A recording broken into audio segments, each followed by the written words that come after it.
Have you ever pondered over the thought of why some people have a hard time understanding or accepting the glory of Christ? Why they seem unable to see the radiant light of the good news?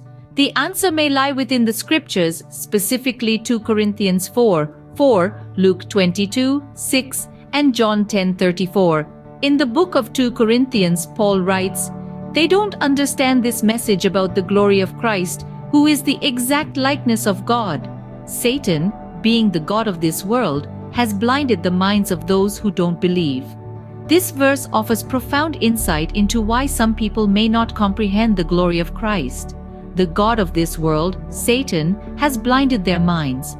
It's not about their intelligence or their will, but a spiritual blindness inflicted upon them. Luke 22:6 presents another angle. It narrates, "So he consented and watched for an opportunity to hand Jesus over to them when no crowd was present." This verse speaks to the cunning and deceitful ways that can lead people away from the truth. It's an invitation to be on guard against the distractions and deceptions that may cloud our understanding of Christ's glory. Lastly, in John 10:34, Jesus responds to his critics, saying, "Is it not written in your law, 'I have said you are gods'?" This verse reminds us of the divine potential within each of us and how it is up to us to recognize and embrace it. It is a call for self-realization and spiritual growth. The key points we've explored are deeply interconnected. They speak to the spiritual blindness caused by the god of this world, the deceptions that can lead us astray, and the divine potential within us that we must recognize.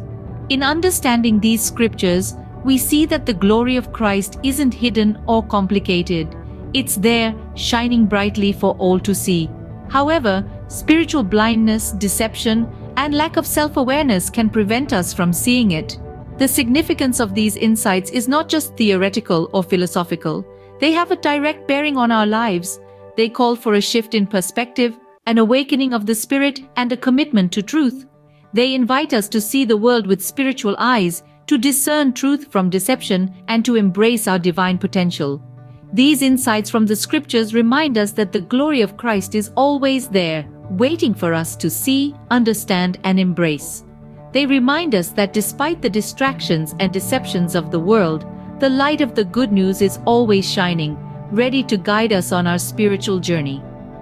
So, as you journey through life, remember these insights. Remember to see with spiritual eyes, to discern truth from deception, and to embrace your divine potential. For it's in doing so that the glory of Christ becomes evident and the radiant light of the good news guides our path.